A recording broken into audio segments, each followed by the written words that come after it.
Good morning, Digit fam. Adam Dowd here to join you in a stroll through the playground that is technology and geekery, but with a darker tale to tell from our friends at Huawei. It is February 19th, 2019, and this is your Digit Daily. Now, I don't know about you, but speaking for myself, over the past few weeks I've seen my opinion of the second biggest phone manufacturer in the world take a bit of a tumble. A couple weeks ago, I reported a story about Huawei trying to steal intellectual property from a startup here in Chicago, and while at the time I'd hoped that was the exception, it turns out it is in fact the rule. But before we dive right into it, it's important that we put this stuff into perspective. It's very likely that what Huawei is doing here is not entirely a uniquely Huawei thing. To be honest, I wouldn't be surprised if every OEM on the planet tried stuff like this. But this is coming at a very inopportune time for Huawei given its recent troubles with the United States. And given that context, this all just seems, dirty or slimy. So let's just dive right in, shall we? Huawei has made no secret of the fact that it wants other companies' secrets, and it turns out Huawei set up an internal company website in order to solicit stolen trade secrets and included a bonus system. The bigger the secret, the bigger the bonus. And the content of that site was maintained by, as Android Authority puts it, quote, the Competition Management Group. Which is really awesome when you consider a movie like Office Space, but imagine if The Office was dedicated to stealing trade secrets. So, Doug, we got a bunch of stolen IP coming in from Vivo on Friday.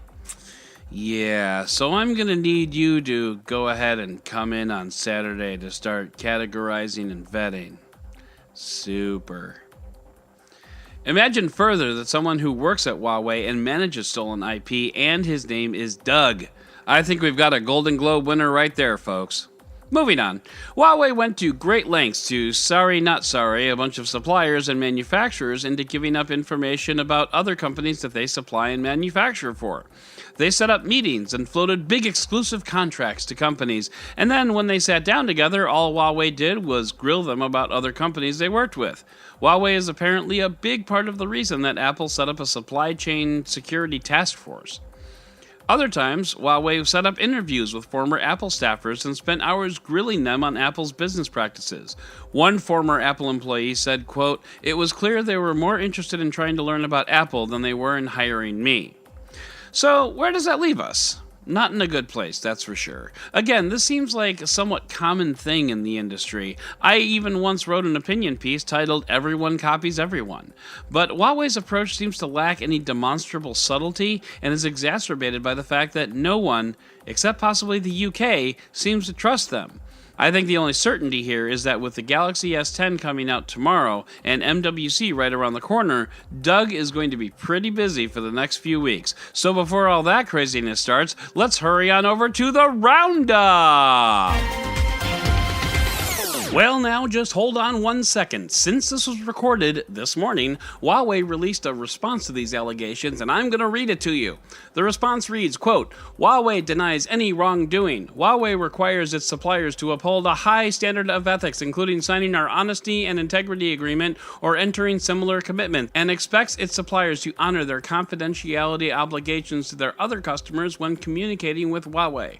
In conducting research and development, Huawei employees must search and use publicly available information and respect third-party intellectual property per our business conduct guidelines. Huawei does not seek or have access to our competitors' confidential information. Huawei is a leading device maker. Our R&D expenditure is more than that of most of our competitors. Our customers choose us because Huawei products have high quality, good design, and features. Which is great, but of all that I just read, there is exactly one line in this paragraph that actually refutes some of the wrongdoings Huawei is accused of, and even that one line is open to some interpretation. The rest is irrelevant to the allegations. Methinks they doth protest too much. So now that I've added that, it's roundup time! And since we're serving up a heaping dose of irony, Huawei teased the release of its new P30 smartphone with the tagline, and I'm not making this up, rewrite the rules. Holy sh**. Huawei. I mean, they're talking about this phone with a zoom lens, but come on, guys, read the room. Gary Sims, of Gary Explains fame, decided to investigate whether or not your smartphone was spying on you, and while the answer is mostly no, the real answer is it's complicated. There were some surprising revelations in there, so it's definitely worth a look, and spoiler alert, you might want to think twice before you order that Viagra online. Just saying. And in the latest case of oh thank God, The Verge comes at us with the headline, quote, "Emoji are showing up in court cases exponentially and courts aren't prepared." And for a second there, I actually thought that lawyers were filing motions with emoji in them.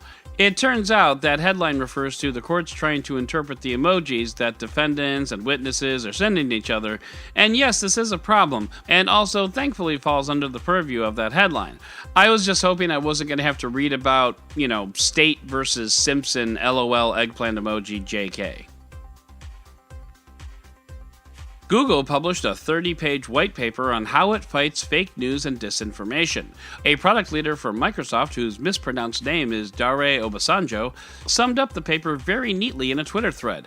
Bottom line, nothing is simple, fake news is hard, real people have different interpretations of facts, and it's very difficult to weed out the garbage, as evidenced by the fact that it took 30 pages to say it. Of course, this is also coming from the makers of Bing, so it's anyone's guess. The Marvel purge continues as Netflix cancels Jessica Jones and The Punisher, the former being canceled before its third season, despite the fact that the third season will air, which is just all sorts of weird, but hey, Netflix be crazy.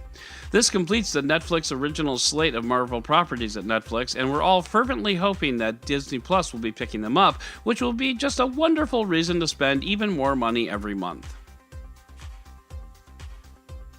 Gizmodo asked the question, what is at the edge of the universe? And tragically, it's not a restaurant.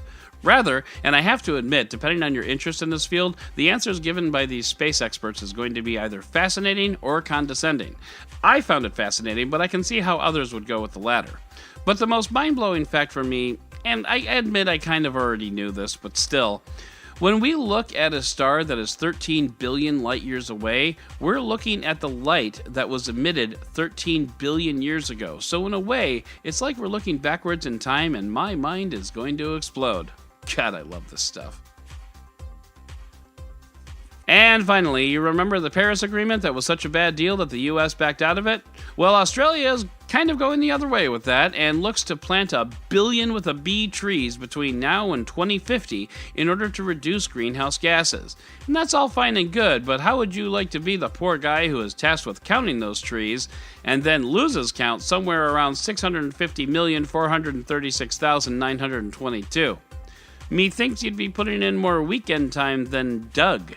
So that's going to do it for today's Digit Daily. And if you'd like to learn more about any of these stories, check out the links in the show notes and subscribe to our daily newsletter on Digit.com. And if you like what you heard, subscribe and leave a review on your favorite podcast player. Once again, I'm Adam Dowd, Dead Technology on Twitter, and we'll talk again tomorrow.